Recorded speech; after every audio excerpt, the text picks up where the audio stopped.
Hi, good afternoon, everybody. I hope that you are doing well. Um, I am making this post today to ask or to answer some questions that were given to me by LovesDogs1234. I promised this person that I would answer some questions that they asked, and I'm going to do my very best to give the answers that you are looking for. So you are trying to understand abuse so that you can try to understand your loved one who has experienced abuse.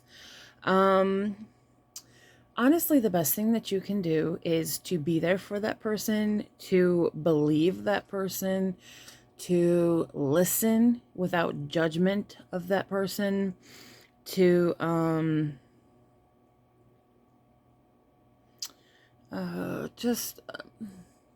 just really be there, be present, be in the moment with that person. Let that person cry, grieve.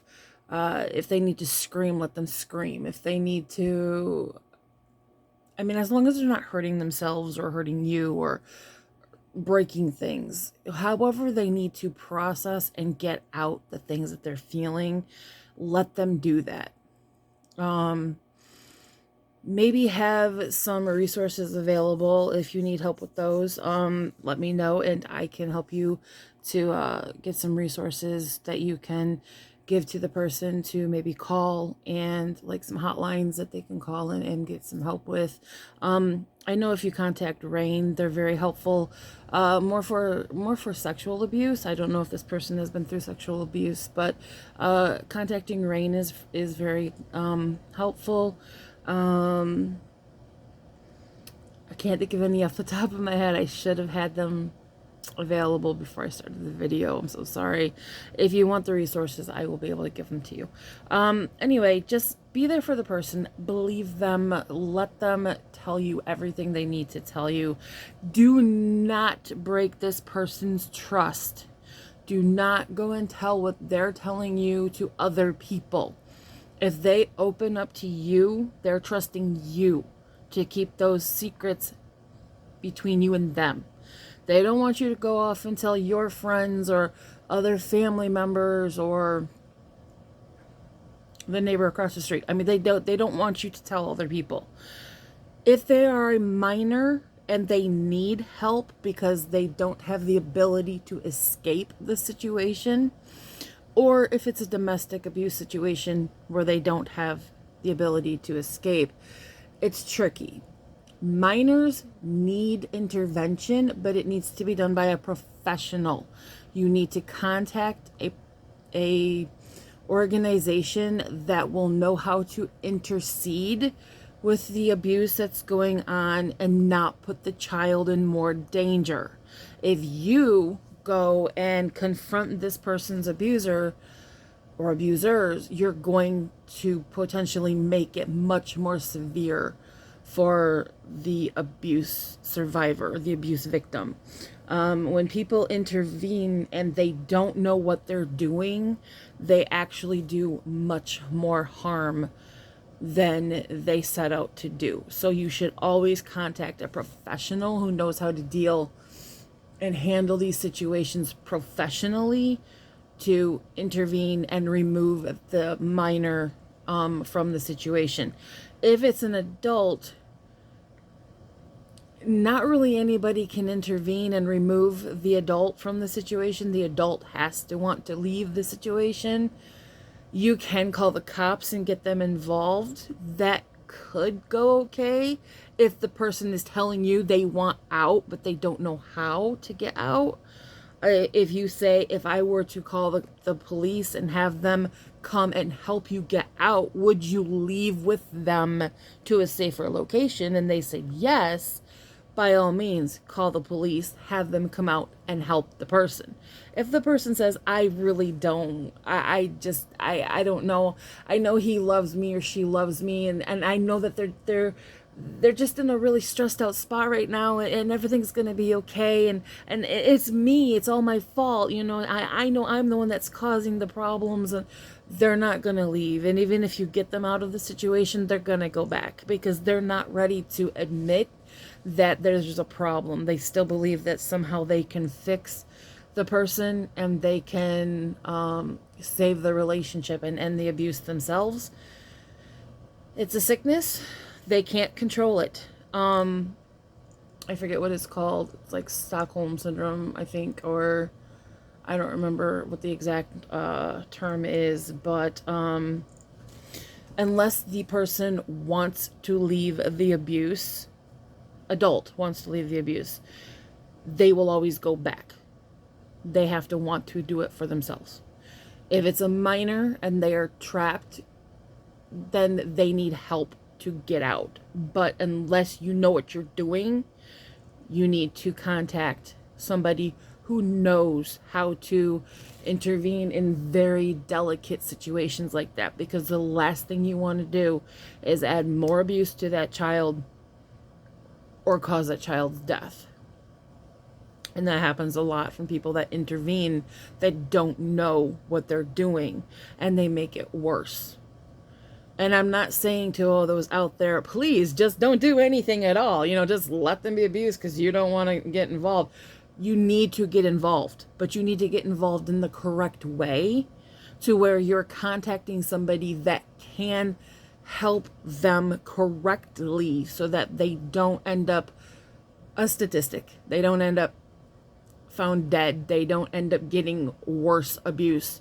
Unless you know what you're doing, contact somebody else. CPS, DHS, the police.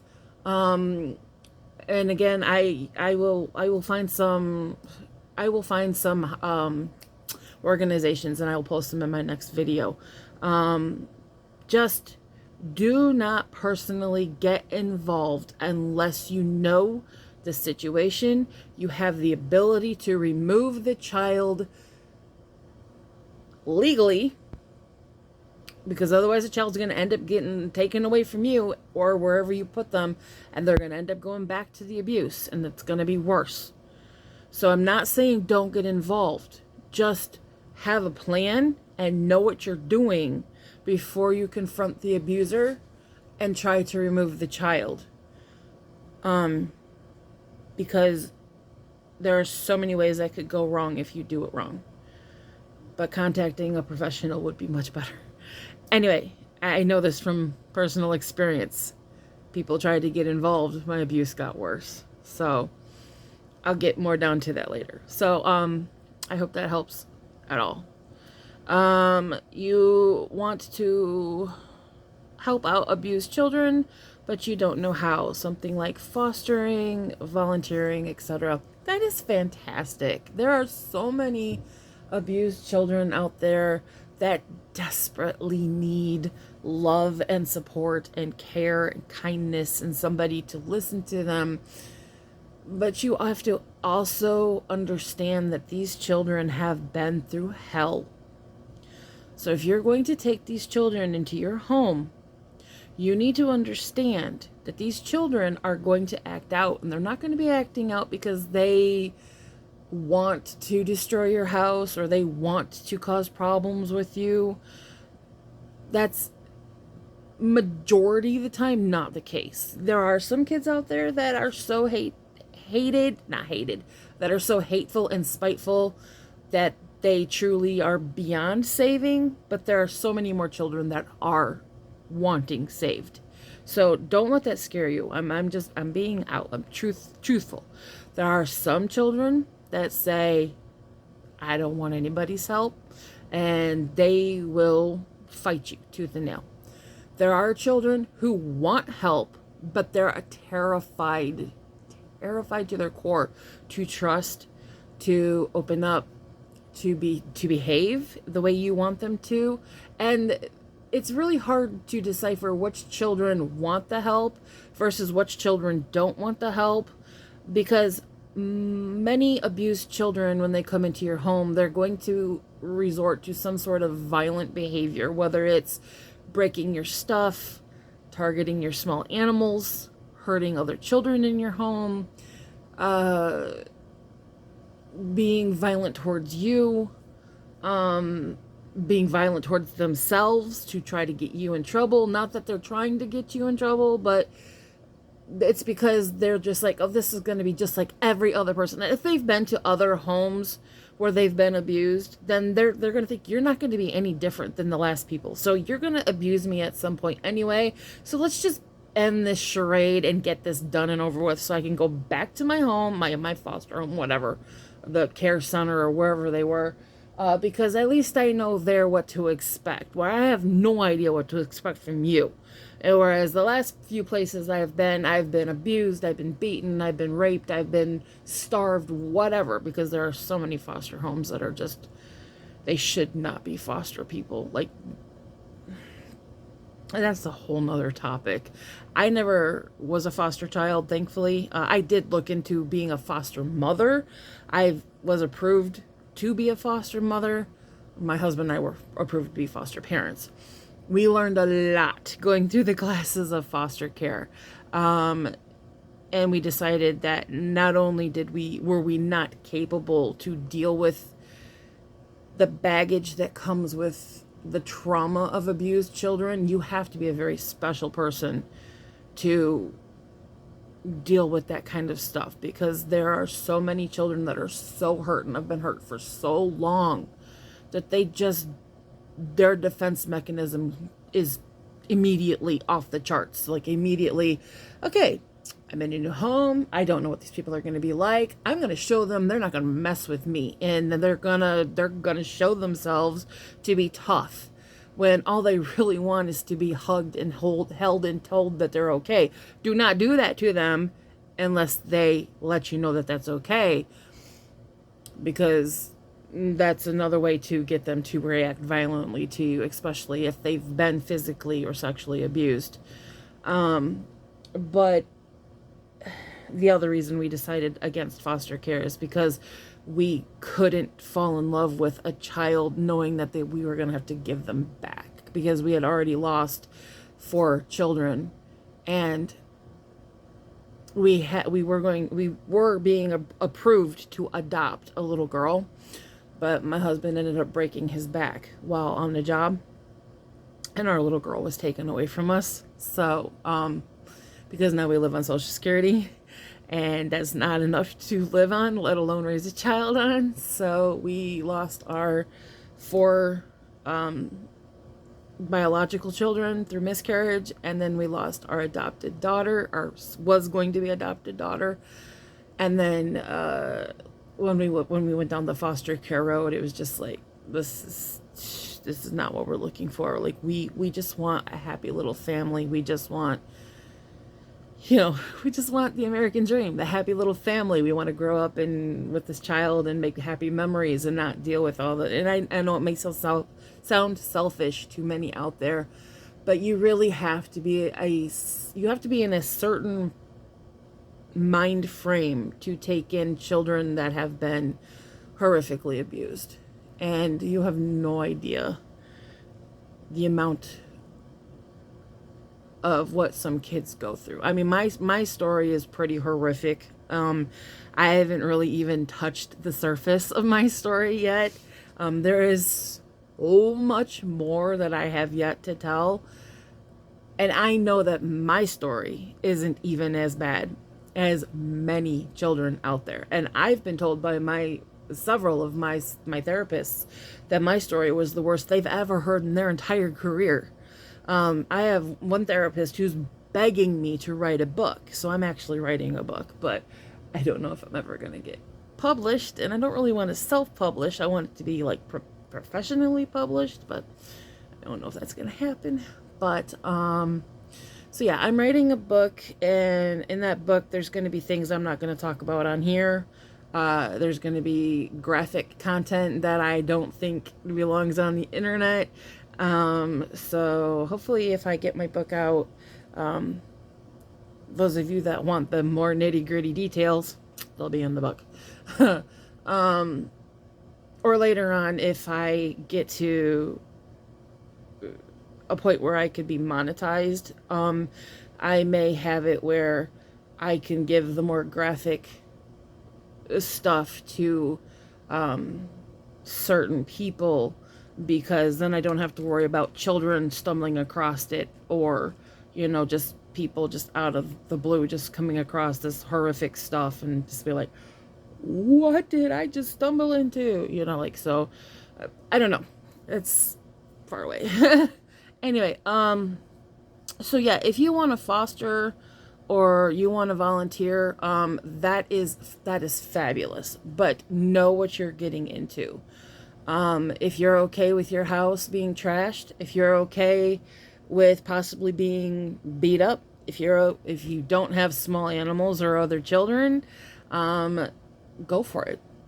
There are so many children out there that desperately want your love and attention, and to be believed and heard. And while I'm talking about the bad parts, there are so many other kids out there that won't be like that. There are so many other kids out there who have been through, maybe their abuse wasn't that bad, but it was still pretty bad. And they're going to come into your home and they're going to be scared and they're going to be shy and they're going to be withdrawn, but you'll be able to bring them out of that, and then you'll have a good relationship with them. As long as you realize that no matter what you build with this child, they're likely not going to be with you forever unless their parents' rights get terminated and no other family member wants them. Then you could possibly adopt them. Not every child in the foster care system, not every abused child is as horrible as I mentioned previously, but there are some out there that are like that, and a lot of people don't think about that aspect before they jump into foster care. But these are children who are deeply hurt, who have been victimized, traumatized, tortured, tormented, and they don't know any other way to react than to be violent themselves, because it makes them feel like they have control and they're not going to be hurt more. Because if they come into your home and they're showing you that they're tough and they're not to be messed with, then they're thinking you're not going to mess with them. You see what I'm saying? I hope that makes sense. But then for every child like that, there's probably 10 more who aren't like that, who are just like, I just want somebody that will hold me, hug me, tell me everything's going to be okay, and keep me safe. So, volunteering is also great too. Because like I said, with volunteering, you can take the kids on, I don't know if you can take the kids on outings, but you can like do crafts with them. You can, teach them things, you can mentor them, you can, there's so many great things that volunteering can do also that helps children. You asked how my neighbor became more abusive after my mom confronted him. Okay, well, this was one of those cases where my abuser was confronted, but it was also confronted in like a sarcastic, she says you're doing this and I know you're not kind of thing. And he reacted this way. So if you go to a person and be like, I know that you're abusing so-and-so and you better stop it because things are going to get some more stressful. But anyway, he became more violent with me. Like, he would pick me up by my hair, drag me across the room. He would grab me by my hair, and if I was sitting on the couch watching TV, he would grab me by the top of my head, my hair, and he would just pull me off the couch and like just throw me like down onto the ground. One time I was sitting too close to the floor TV, and he thought my feet were on it, or maybe my toes were just barely touching it. Like, I don't even know. It was like, whatever. The point was, he came up behind me, grabbed the back of my hair, and yanked me across the living room. And then by my hair, he took me down the stairs to the basement. I don't know what happened. And I don't want to know what happened. How did I survive these events? How did I cope with them? Honestly, I don't know.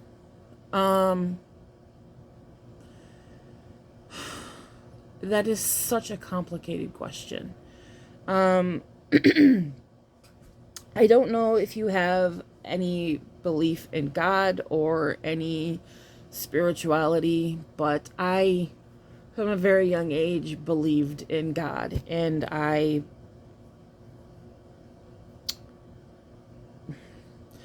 prayed a lot for safety. I also prayed a lot for death, that he would take me to heaven while I was asleep so I wouldn't have to keep enduring what I was going through. But I prayed a lot as a child, and I kind of feel like in some ways I was protected from worse situations because, as you'll listen to my story in the future episodes, I came into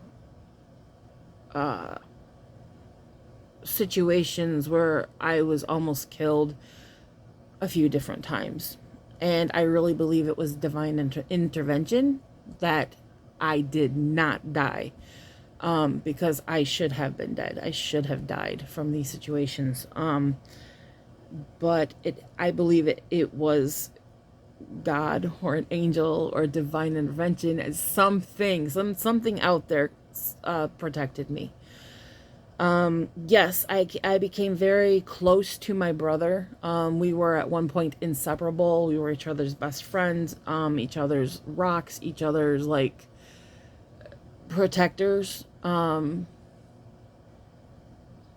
It's complicated. It's a long story. I can touch on that longer or better if you want me to in another video. This one's already so long. But yeah, I did disassociate at times, more so as a teenager slash early adult. That's when I started disassociating more. Long after I had actually left the abusive situations, and my mind was ready to start dealing with some of the abuse that I've been through, I would disassociate. And while disassociated, I would become violent to my now husband, who was at the time my boyfriend. And I will talk about that in detail later on. But that got pretty bad. But he is such an amazing man. But anyway, I'll get to that later. But so yeah, there was some disassociation. Definitely bonded with my brother. Did a lot of praying. Honestly, I kind of, from a very young age, and this is gonna sound weird, but I was able to like sense, like from the time I woke up, I could sense the how the day was going to go. Like I could feel internally, okay, today's going to be a bad day, or today's going to be an okay day, or today's a day that you need to be out of the house and not come back until like bedtime. Like, and 9 times out of 10, I was absolutely right on with these predictions. I don't know what other thing to call them. But like I could tell from the time I woke up if my stepfather was going to be in a bad mood, or if my mother was going to be in a bad mood, if I was going to be beaten particularly more that day than on another day, or if it was one of those days that was going to be so bad I just needed to not be home at all, to which I spent the entire day in the garage because I had no friends and I had nowhere to go. And well, I would have friends later on, but not in my early years. I didn't have friends. So I spent the entire day hiding in the hot garage, just to avoid my mom and my stepdad. And I'll get more into that later also, because that's a whole chapter in itself. Um, and how could adults in my life have helped protect me but didn't? Well, honestly, my mother, being a narcissist, had my family turned against me from a very young age. She was victimizing herself, saying that I was out of control, a liar. I made up horrific stories to hurt her. Um, just all this horrendous, just utter crap. Like, And she would take me to therapists, and before the therapist even spoke with me, she would fill their heads full of these lies. And my doctors and everybody that could potentially get her in trouble for my abuse, she would speak to them before me and make sure that she laid the groundwork that I was a liar, a sociopath. I made up things for attention. She didn't know why I did these horrible things because she's such a good mother and blah, blah, blah, blah, blah.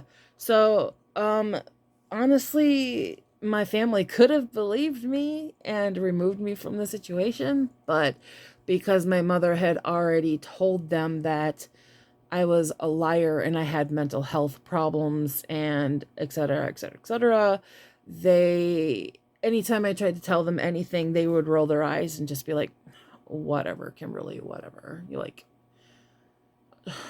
go tell your lies somewhere else. We're not going to believe them because we know your mother's not like that. So, yeah.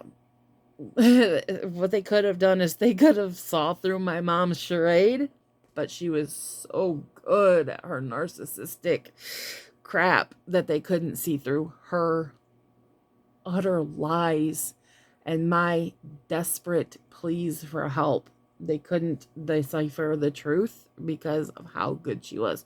My aunt and my mom's best friend at one point did tell me later, like a few years ago, both of these women said to me, my aunt and my mom's best friend, they said, so my aunt says, you know, one time when you were 5 or 6 years old, you were sitting on my lap and a thunderstorm came through.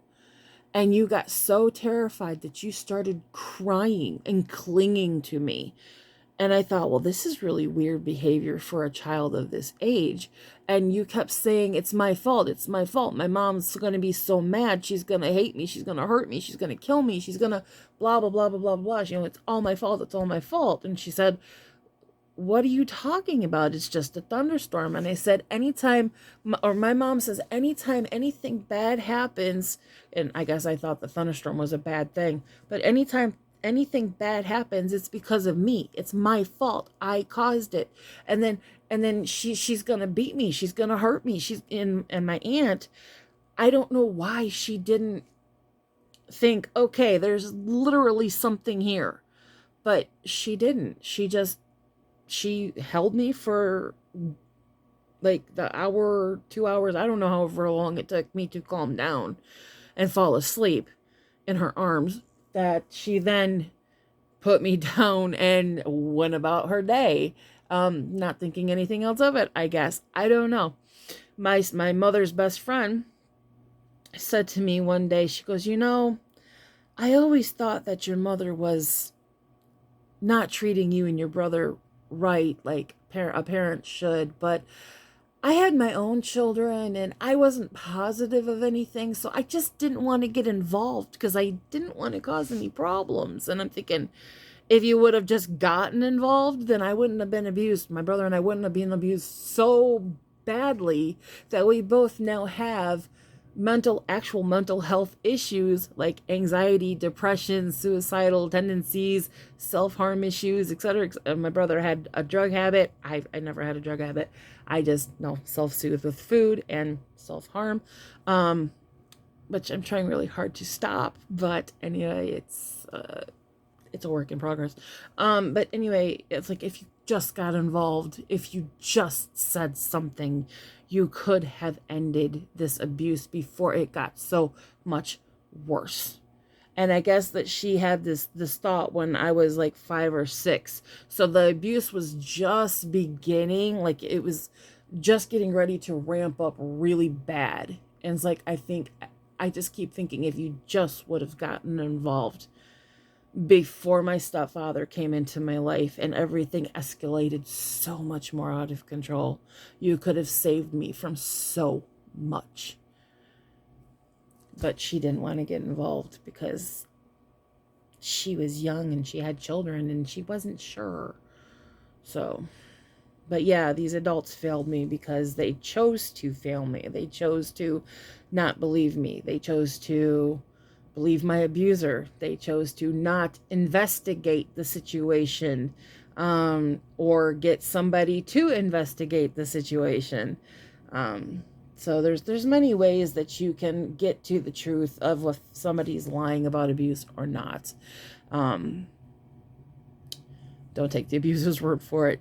If a child is saying something is happening to them, likely something is happening to them. Look into that. Don't ignore it, because children don't typically make that stuff up just to make it up. There's something going on if a kid is saying, I'm being hurt, I'm being touched, I'm being hurt. You know, just believe the child. I'm not saying like believe them 100% and go into Superman mode, but you know, like definitely believe them and contact proper authorities and have them look into it. And then keep in touch with the authorities to make sure that the kid doesn't fall between the cracks, because their cases are so overloaded that a lot of times they'll be like, oh yeah, we'll check that out. And then they forget because there's so many children being abused that so many kids just get forgotten. So if you're gonna make a report, keep up on that person that you reported, whoever, to, and make sure that they're doing their job to check out what's going on with the child or the minor, whatever's going on. Anyway, that's all I have to say. I hope I answered all of your questions. This is a really long video, and I'm really sorry. I hope you all stuck with me. If you did, thank you. I'd appreciate thumbs ups. If you want to subscribe, I have so much more to tell. Believe me, this is really just the tip of the iceberg. My previous videos, I have so much more to come. So, and if you can't deal with more intense stuff, I understand completely. But it's gonna get pretty intense.